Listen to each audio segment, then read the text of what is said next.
This is a public road in northern France with regular suburban traffic, but not so long ago Formula 1 cars raced here at average speeds of over 130 miles an hour.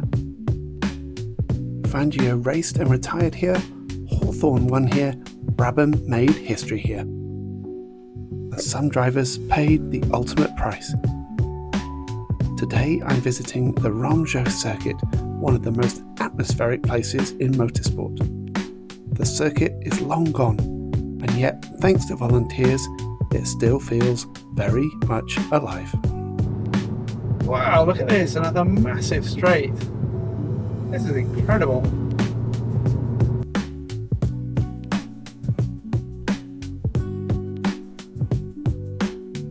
I am standing next to an ordinary French road, believe it or not. People drive to work here, lorry and delivery vans pass through here. But this is the ghost of a Formula 1 circuit that held some legendary names here. Sterling Moss, Fangio, Jack Brabham, Mike Hawthorn, all raced here in the day for Formula 1.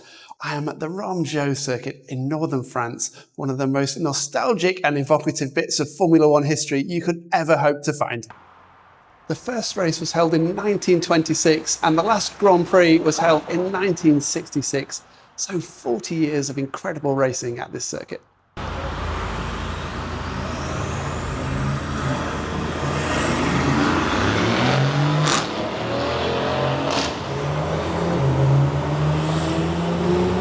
The circuit layout evolved over the years, with the original version running down into the village of Gueux with a tight hairpin, a shorter version just for 1952, which is the one you can still drive today.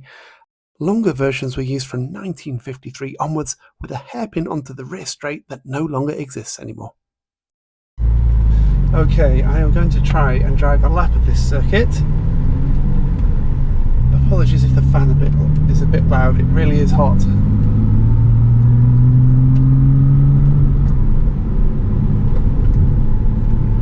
This is where the Dunlop Bridge would have been, and I'm just using the map on the old Porsche sat-nav just to trace out a clockwise route. It's only possible to drive it in one go clockwise, as I understand it. It's the 1952 version of the circuit we're driving, and later on I'll pop down into the village of Gueux to explore the old 90-degree right-hand bend and what it used to be like running through the village. This circuit also saw another super important moment in the history of motorsport. 1954, the return of Mercedes-Benz to Grand Prix racing after the Second World War.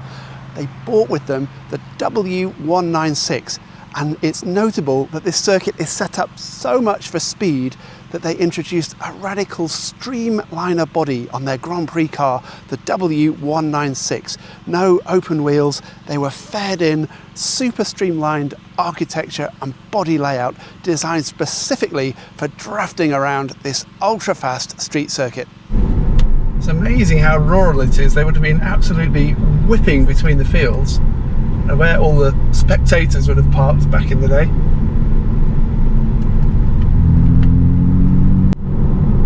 Another huge long straight. Must have been fascinating watching them slipstream each other down these sections. They're quite blind as well. If you're in a racing car, you'd be lower down. I cannot see over that crest very easily. I'm in the building right on top of the pit lane. I think this would have been used by race controllers back in the day, or people monitoring the pit lane, or timers perhaps monitoring the cars. You can see right up the circuit where they would have been coming from, down into the pit lane to see all the action that's happening down there. And there's quite a rise on the track as well. You can see over that and down to the first right-hand corner. Bit of acceleration. Look at this lovely empty road. If there's one race that defines this circuit, it's probably the 1953 French Grand Prix, often called the race of the century. Hawthorn versus Fangio, a 500k slipstream battle. The lead changed repeatedly, and after hours spent drafting one another at speeds approaching 170 miles an hour, Hawthorn won by just over 1 second. The top 4 cars were covered by less than 5 seconds. Even today, it sounds extraordinary. Look how long this straight is that comes past the pits. They would have come from that farm building in the distance. I don't know if you can see it. And they would still be accelerating past here. God knows what past speed they went past the pits. And over that crest, and the first corner is over there, there would have been a Dunlop bridge set up just where that crest rises as well. The speed and the slipstreaming battles must have been off the chart, especially with drum brakes back in the day. My goodness. I think the flags that are flying at this circuit have been very well chosen to reflect the great drivers that worked here. I'm standing under the British flag. I don't know if you can see the Argentine flag there, so obviously they're paying homage to Stirling Moss, Mike Hawthorn, and obviously Fangio. There's Italy, Germany, France, all the great nations that have raced around this circuit. In the fancier building behind the pits, I think this may have been used as a showroom area for manufacturers back in the day, but there's all sorts of old signs stored in there, and I'm just itching to get in and have a read through them. They're all quite officious looking French instructional type signage, but they're beautifully hand painted, going rusty, some lovely patina. The history in this place is incredible. It would be so nice to get a guided tour, were that possible. However, I am just wandering around on my own at 5 o'clock on a random Wednesday, so what's not to like? We go onto the main road and head back towards as if we were going to Ram itself.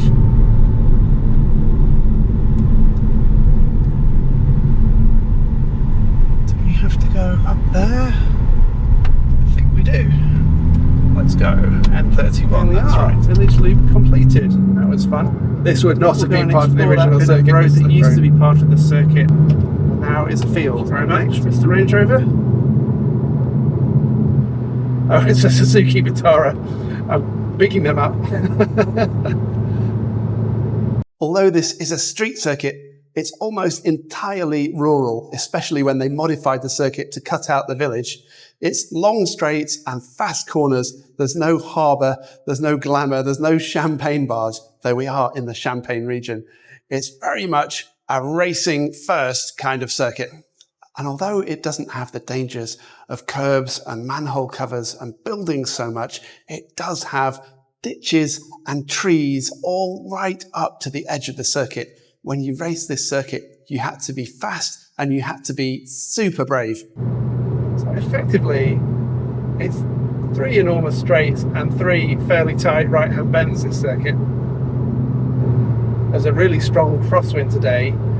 I could feel that when I was up in the grandstand. The heat is just drawing the air through. Thankfully, it makes it just about bearable. It's 39 degrees C, even at 6 p.m. at night. To safely cross the road that used to be the start-finish straight, there's a tunnel from the pit complex over to the grandstand area. Definitely use this if you're going to be getting from one side to the other. One side of the main grandstand is fenced off from the tunnel entrance, but we can get up and go and have a look what the fans would have seen way back in the 30s, 40s, 50s, 60s. It's going to be so cool to reenact a race start up there, in my mind. Anyway. It looks as though the very end of this grandstand would have been glazed at one point. But what an absolutely epic view. The cars would have come from the road above the admin sales block back there, where you can see the lorries on the main road. They would have come screaming down there. It wasn't a dual carriageway back in the day. Up to the agricultural building. The roundabout wasn't there. They would have come fast around this corner and then onto this absolutely epic straight. And from here in the grandstand, you can see all of the pit buildings. You can see the timing board over there. And then on to the next corner. What a great spot. The vaulted concrete ceiling is pretty impressive.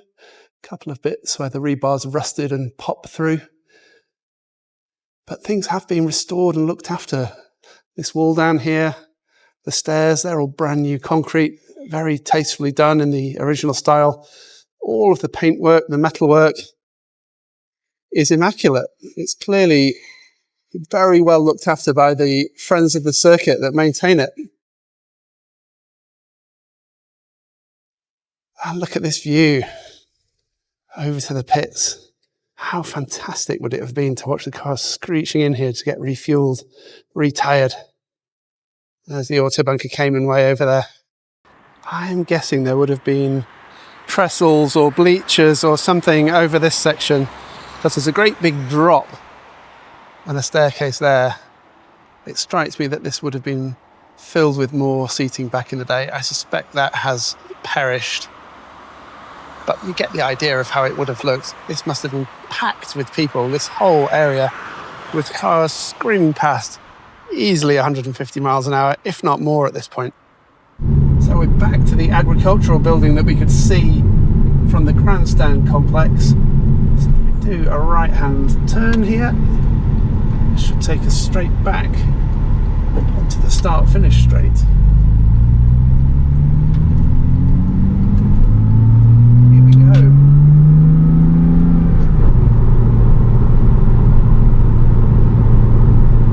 Here we go, straight through, no stopping this time.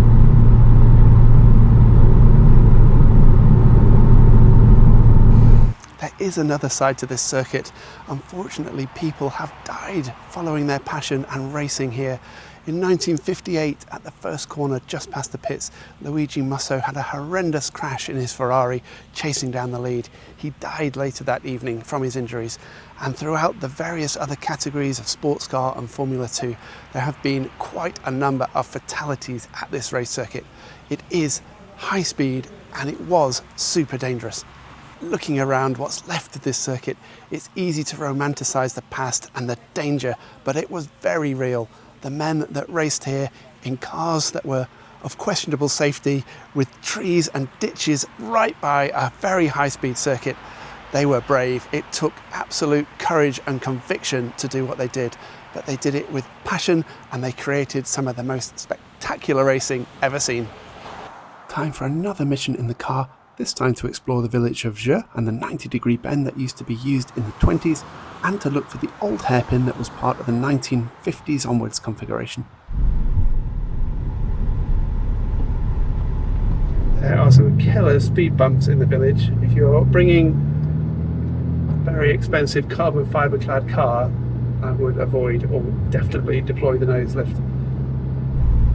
So I think I recognise this building ahead from the photographs.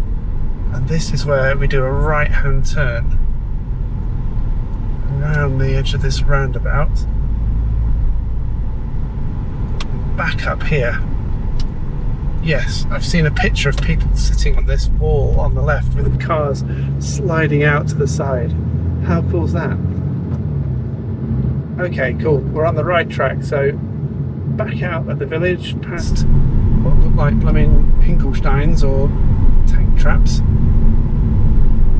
Anyone would think they'd really gone off the prospect of having cars racing through their village. There we are, village loop completed. That was fun. I think we'll go and explore that bit of road that used to be part of the circuit and now is a field. Next. There's the village of Gueux in the distance. There's a farmer and his tractor here, and this is the original layout of the circuit. But as you can see, as we swing around, that's the Porsche Cayman, the road comes to an abrupt halt. The circuit would have continued across this field. I think you can see the ghost of it on Google satellite images. And then it would have made a tight hairpin somewhere in that direction near the little sign over there, back onto the main N31 dual carriageway, which would have made that straight down towards the agricultural building, and the turn back onto where the grandstand is, even longer and even faster.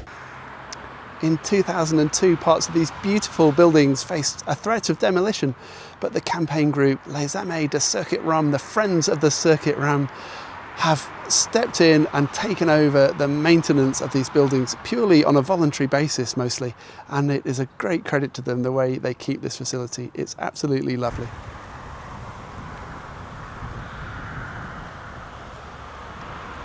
I keep calling these garages pit boxes, but there's no way you could drive a car in here. This would be where your crew and tools were stored, and you literally just have to jump over the wall to service your driver when he arrives at great speed from the Ram direction.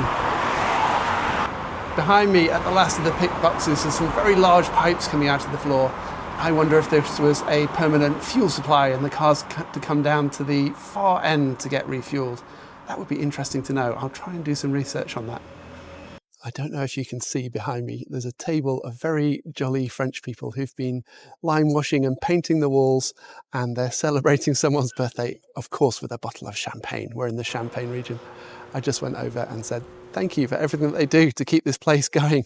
It is absolutely beautiful. One of the most nostalgic and evocative places that I've been when it comes to motorsport. I've really enjoyed my visit here.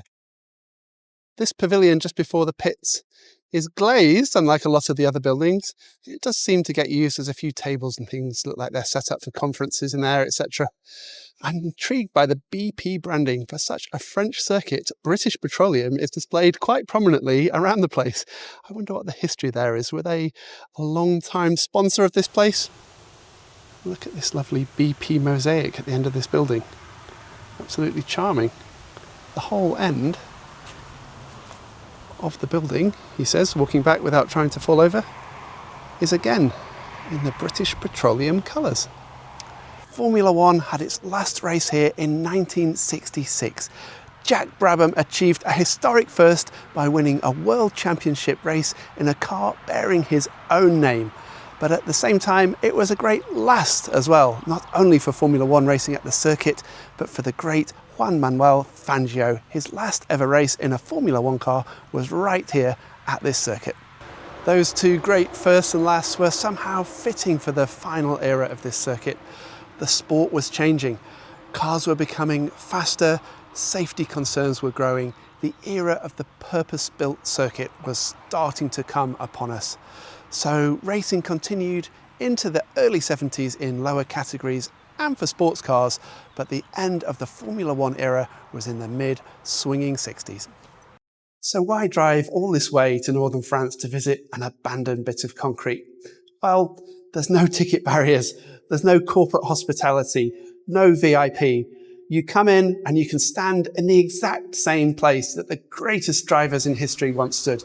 You can drive on the roads they bravely raced on.